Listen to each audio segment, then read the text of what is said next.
صلى الله عليه وسلم قال النبي صلى الله عليه وسلم من أحب لله ومنع لله وأبغض لله وعطى لله فقد استكمل الإيمان. وقال النبي صلى الله عليه وسلم إنما الأعمال بالنيات. صلى الله تعالى وعلى آله وأصحابه وبارك وسلم تسليما تسليما. اللهم صل على محمد وعلى آل محمد كما صليت على إبراهيم وعلى آل إبراهيم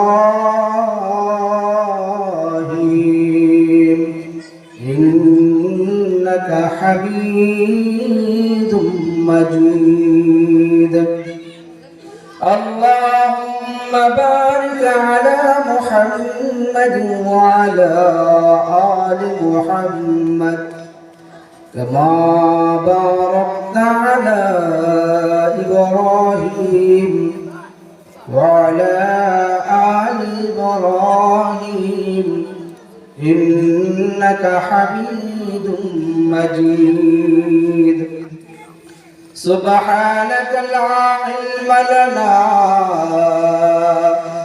إلا ما علمتنا إنك أنت العليم الحكيم. اے رخسار سے برقع کے ورا پردہ اٹھا دو. اے رخسار سے برقع کے ورا پردہ اٹھا دو. للہ مجھے حسن خدا داد دکھا دو. للہ مجھے حسن خدا داد دکھا دو. میں دور ہوں مجبور ہوا اے سید عالم. میں دور ہوں مجبور ہوا اے سید عالم. دیدار دکھا دے میری آواز سنا دو. دیدار دکھا دو میری آواز سنا دو. دل اگر توازو کنی اختیار. دل اگر توازو کنی اختیار. شد خلق دنیا ترا دوست دار. شد خلق دنیا ترا دوست دار. لا إله إلا الله. لا إله إلا الله.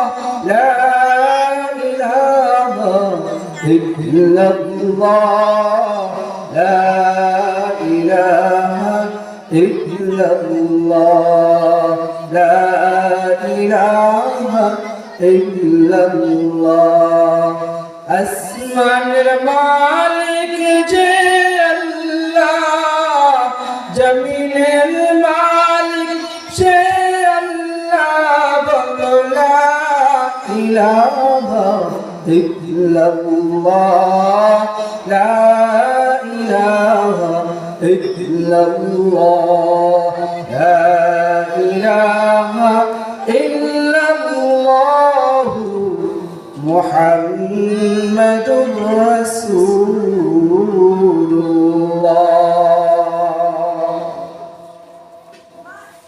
Dulalpur union মুজাহিদ committee বাহের কালমিনা যুব সমাজের উদ্যোগে আজকে ওয়াজ দোয়ার মাহফিলের সম্মানিত সভাপতি প্রধান অতিথি সম্ভব প্রাণী সমবেত আল্লাহ তাআলার আশিকিন জাকিরিন মুরব্বিয়ান আওয়াম ও আমার যুবক বন্ধুরা, পর্দার অন্তরালে পর্দারত আমার ধর্মীয় মা ও বোনেরা,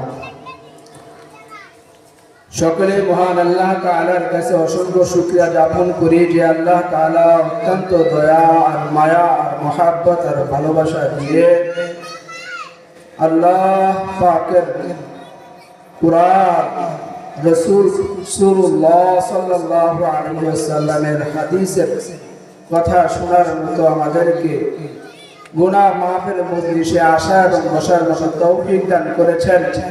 এর জন্য সকলে দিল থেকে শুকরিয়া আদায় করে আলহামদুলিল্লাহ। মুহতারাম হাজিরিন, যে আল্লাহ তাআলা আমাকে আপনাকে সৃষ্টি করেছেন, আজকে আল্লাহ তাআলার উপর যিনি আমার মালিক, আসমানের মালিক, জমিনের মালিক, হায়াতের মালিক, মৃত্যুদানের মালিক, এই তাম পৃথিবীর মালিক কে? একমাত্র আল্লাহ তাআলা। এই আল্লাহ তাআলার উপর ঈমান রাখতে হবে আমাদের পরিপূর্ণভাবে। আল্লাহ তাআলা বলেন, ইয়া আইয়ুহাল্লাযীনা আমানুত্তাকুল্লাহ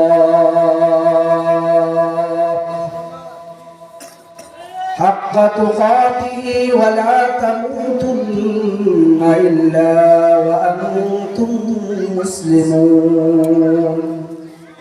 আমার আল্লাহ তাআলা ডাকতে বলেন, হে মুমিনগণ, তোমরা আল্লাহকে পরিপূর্ণভাবে ভয় করো, এমন ভয় করো যে আল্লাহ তাআলা তোমাকে সর্বক্ষণ দেখতেছে। ইয়া আইয়ুহাল্লাযীনা আমানুত্তাকুল্লাহ, আমার আল্লাহ তাআলা ডাকতে বলেন, হে মুমিনগণ, তোমরা পরিপূর্ণভাবে আল্লাহ তাআলাকে ভয় করো। কেমন ভয়? লা তাখুযুহু সিনাতুন ওয়া লা নাওম, আল্লাহ তাআলা ঘুমায় না এবং তন্দ্রাচ্ছন্ন যায় না।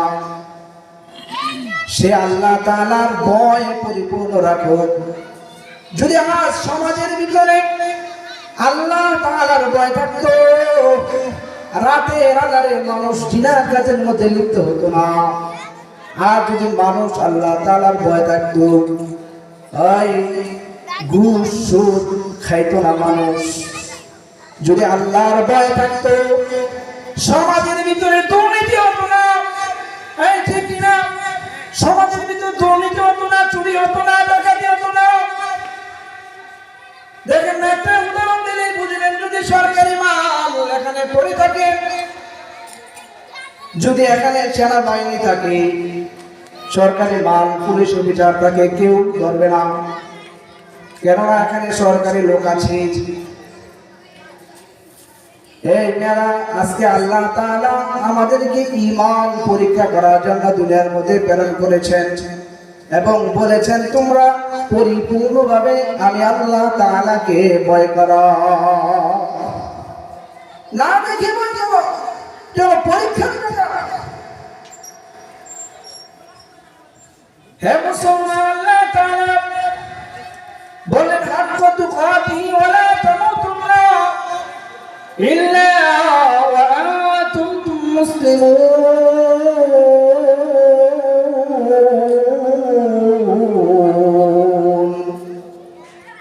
তোমরা পরিপূর্ণভাবে আল্লাহকে ভয় করো এবং যিনি তোমাকে সদা সর্বক্ষণ দেখতেছে। না আমার জবান দ্বারা বিগত করা যাবে না, না আমার জবান দ্বারা মিথ্যা বলা যাবে না। কেননা আমি মুসলমান হয়েছি, আর মুসলমান অর্থ কি আমাদের অনেকেই জানে না, ঠিক কিনা? মুসলমান অর্থ জানি, মুসলমান হয়েছি, কিন্তু মুসলমান অর্থ কি তা জানি না। মুসলমান অর্থ হলো আত্মসমর্পণ করেছি মালিকের কাছে। হে আল্লাহ, জবান তোমার কাছে আমি দিয়ে দিয়েছি, চোখ আমি তোমার কাছে দিয়ে দিয়েছি। চোখ দ্বারা গুনাহ করবো না, জবান দ্বারা গুনাহ করবো না, হাত দ্বারা গুনাহ করবো না, পা দ্বারা গুনাহ করবো না। আল্লাহ আমি তোমাকে বিশ্বাস করেছি, আমি অপরাধ করবো না। আল্লাহ তাআলার কাছে মুসলমানের তোরা আত্মসমর্পণ করা, আমি আত্মসমর্পণ করেছি। যখন চোখ দ্বারা গুনাহ করি, আল্লাহর সাথে ওয়াদা কালাপ করি, জবান দ্বারা যখন গুনাহ করি, তখন আমাদের ওয়াদা কালাপ করি। এ মুসলমান, সাহাবীরা শুধু ঘুমিয়ে আর ভোগ বিলাসে জীবন যাপন করে না, সাহাবীরা নিজের জীবন চলে গেছে, দেহ থেকে নিজের জীবন চলে গেছে। আর বলছে, ও কাফেররা, যদি আমাকে মেরেও ফেলো আমি ইসলাম ছাড়ব না। হযরত বেলাল রাদিয়াল্লাহু তাআলা এর ঘটনা আমরা সকলেই জানি। উমাইয়া ইবনে খালদ বেলাল রাদিয়াল্লাহু তাআলা এর বুকের উপরে বড় এক পাথর রেখে দিয়েছে। বলছে, বেলাল, যদি ইসলাম ধর্ম ছেড়ে দাও তাহলে তোমাকে এখনই শাস্তি দেওয়া বন্ধ করে দেব। বেলাল রাদিয়াল্লাহু তাআলা বললেন, হে উমাইয়া ইবনে খালদ, যদি আমি মারাও যাই তবু আমি আল্লাহ তাআলার ভালোবাসা দিল থেকে বাহির করতে পারবো না। হযরত আবু বকর রাদিয়াল্লাহু তাআলা বলেন, ও বেলাল, তুমি কি মালিকের নাম আস্তে আস্তে জপতে পারো না? হযরত বেলাল বলেন, আবু বকর,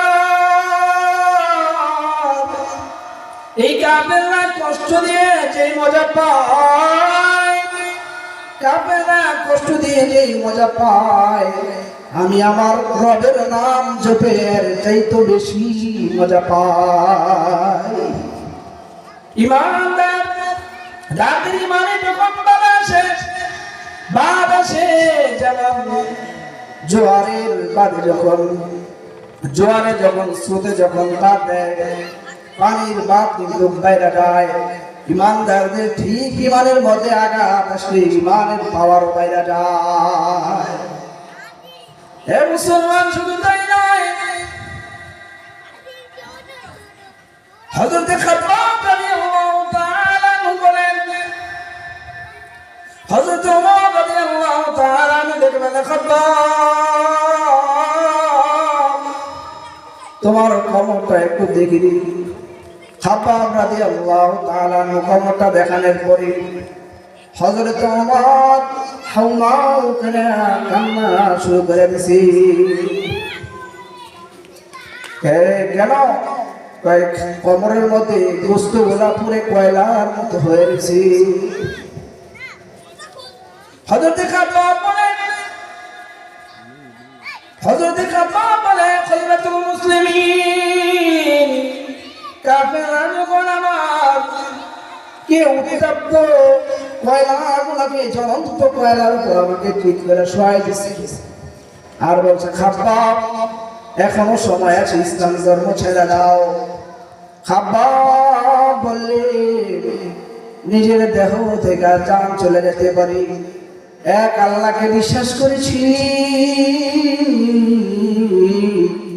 এক আল্লাহর ভালোবাসা দিলে নিয়েছি, না না না, জীবন চলে যেতে পারে তবু আল্লাহ তাআলাকে ভুলা যাবে না, ইসলাম থেকে এক চুল পরিমাণ সরা যাবে না, ইসলাম থেকে সরা যাবে না। মুসলমান ভাইরা আমার, আজ যখন আমার রাসূলকে নিয়ে গালি দেওয়া হয়, যখন কোরআনকে নিয়ে গালি দেওয়া হয়, যখন রাসূলকে নিয়ে কুলুক্তি করা হয়, এক ধরনের উলামায়ে কেরাম, হক্কানি উলামায়ে কেরাম যখন লাভ করতে নামে রাসূলের বিরুদ্ধে যারা কথা বলে, নাস্তিক মুরতাদের বিরুদ্ধে, আর এক ধরনের মুনাফিক মার্কা মুসলমান রাস্তারিতে বসে বসে, দোকানে শাস্ত্রে বসে বসে আলোচনা করে, নামছে গামাই খান, কি বলে, নামছে গামাই। অথচ আল্লাহ পয়গম্বর বলেন, লা ইউমিনু আহাদুকুম হাত্তা আকুনা আহাব্বা ইলাইহি মিন ওয়ালিদিহি ওয়া ওয়ালাদিহি والناس أجمعين আল্লাহ পয়গম্বর বলেন কোন মানুষ ততক্ষণ পর্যন্ত মুমিন হতে পারবে না, কোন মুসলমান পরিপূর্ণভাবে ততক্ষণ পর্যন্ত মুসলমান হতে পারবে না। হে ভাইরা, গভীর মনোযোগ দিয়ে শুনেন, যতক্ষণ পর্যন্ত তোমার সন্তান সন্তানাদি, তোমার স্ত্রী, তোমার ব্যবসা, তোমার নেতা, তোমার নেত্রী থেকে আল্লাহর পয়গম্বরকে বেশি ভালো না বাসতে পারবি, বেশি ভালোবাসতে হবে। সাহাবী প্রমাণ পেয়ে গেলেন। হযরত ওমর রাদিয়াল্লাহু তাআলা হিশামে গমন করে পাঠালেন হযরত আমের রাদিয়াল্লাহু তাআলা কে। হযরত ওমর রাদিয়াল্লাহু তাআলা কয়েক মাস পরে আবার হিশামে গেলেন। হিশামের দরিদ্র লোকদেরকে গিয়ে বলল, তোমাদের কাছে যে তোমাদের প্রতিনিধি প্রেরণ করেছিলাম, বাদশা প্রেরণ করেছিলাম, তোমরা কেমন পেলে? হযরতে ওমর রাদিয়াল্লাহু তাআলা হিশামে গিয়ে সমস্ত লোকদেরকে সম্মিলিত করে প্রশ্ন যখন করলো, তখন হিশামের সমস্ত জনগণ থেকে একজন দাঁড়িয়ে বলল,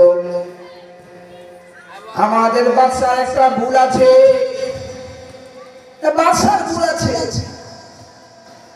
জনগণ দাঁড়িয়ে বলে বলছে যে আমাদের বাদশার ভুল আছে। আর যদি আমাদের সরকারের সামনে যদি বলতো যে আপনার একটা ভুল আছে, তার আগে তো জেলে পর রিমান্ডে দে, তার এত বড় সাহস কেমনে? হে মুসলমান,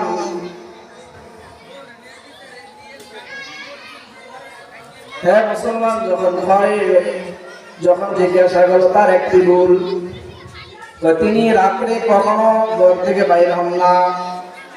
2 নম্বর অপরাধ হলো তিনি দিনে সকালে দেরি করে বাইরে হন। 4 নম্বর হলো তিনি সপ্তাহে একদিন নাকি বাড়ি ঘর থেকে বাইরে হন না। আরেক নম্বর হলো তিনি মাসে একদিন পাগলের মধ্যে দৌড়ায়। হে মুসলমান, আজকে সময় সংক্ষিপ্ত হওয়ার কারণে 1 নম্বর কারণ হলো তিনি তিনাকে বললো, তুমি পাগলের মধ্যে দৌড়াও কেন?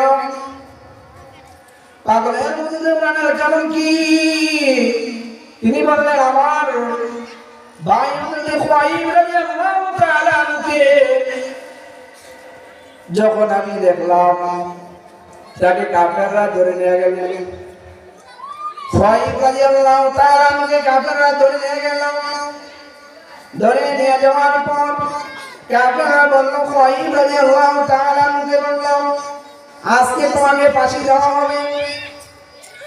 খুয়াইব রাদিয়াল্লাহু তাআলা আনহু বললেন যে আমাকে যে ফাঁসি দেওয়া হবে, যে আমি তো আমার রবের সাথে দেখা করব, আমার মাহবুবের সাথে, আমার মাহবুব আল্লাহর সাথে সাক্ষাৎ করব, তোমরা আমাকে একটা টুর দাও। হে মুসলমান, একটা টুর দেওয়া হলো। এমনিতে কাফেরদের সন্তান খুয়াইব রাদিয়াল্লাহু তাআলা আনহুকে বন্দী করে রেখেছেন।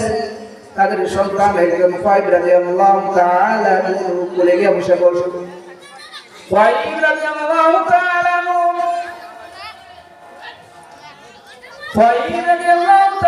কোলে যখন বাচ্চা বসে গেল, কাফেররা বড় পেরেশান হয়ে গেল। চাইলে একটু পরেই তো খুয়াইবের ফাঁসি হবে, তার তো আর জানের মায়া নাই, সে তো এই বাচ্চাকে হত্যা করে ফেলবে। কি করে ফেলবে? হত্যা করে ফেলবে, তার তো জানের মায়া নাই। হযরত খুয়াইব রাদিয়াল্লাহু তাআলা আনহু যখন দেখলেন এই পরিস্থিতি দেখার পর তিনি বললেন যে আমি বাচ্চাকে হত্যা করার জন্য আল্লাহ আমাকে প্রেরণ করে না। মুসলমান, ঈমান হলো সবচেয়ে দামি সম্পদ। আমাদের ঈমান সবচেয়ে দামি সম্পদ। আল্লাহ রাসূল বলেন, মুসা পয়গম্বর বলছিলেন আল্লাহ আমাকে বড় একটা আমল দান করে, কি বড় একটা আমল দান, যেটা আল্লাহ আপনার কাছে বড় শ্রেষ্ঠ হতে পারি, দামি হতে পারে। তখন মুসা পয়গম্বরকে আল্লাহ বলছিলেন, হে পয়গম্বর আপনি বলুন লা ইলাহা ইল্লাল্লাহ। মুসা পয়গম্বর বললেন আল্লাহ এটা তো সবাই করে, এই আমল তো সবাই করে, আমাকে একটা নতুন আমল দেন। ও মুসা পয়গম্বর জানো না এই আমল যদি এক পাল্লায় রাখা হয়, এই লা ইলাহা ইল্লাল্লাহ এক পাল্লায় রাখা হয়, সাত আসমান সাত জমিন যদি অন্য পাল্লায় রাখা হয়, তবু লা ইলাহা ইল্লাল্লাহর পাল্লাটাই ভারী হবে। ঈমান রেখে যে আমল করব, ঈমান রেখে আল্লাহ তাআলার উপর আমাদের আমল করতে হবে। আল্লাহ তাআলা যা সংক্ষিপ্ত সময়ে আলোচনা, বহু সংক্ষিপ্ত সময়ে যা আলোচনা করলাম, আল্লাহ তাআলা আমাদেরকে এই আল্লাহ তাআলার উপর ঈমান রেখে আমল করার মতো সবাইকে তৌফিক দান করুন। আমিন। ওয়া আখিরু দাওয়ানা আলহামদুলিল্লাহি রাব্বিল আলামিন।